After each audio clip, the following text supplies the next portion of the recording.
Well, there's a new ice cream flavor available.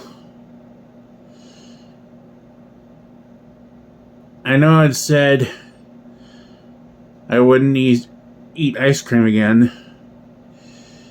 but somehow this made me want to make an exception.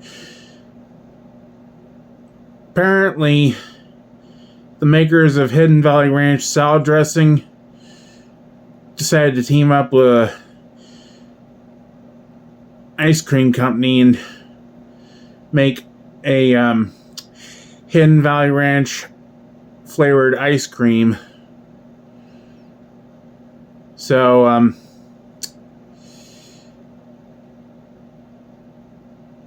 rather than having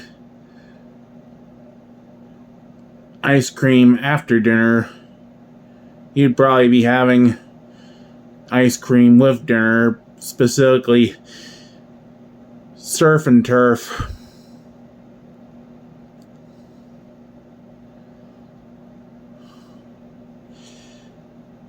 And I know a lot of you in the comments are going to say, yuck. But I say, don't knock it until you try it.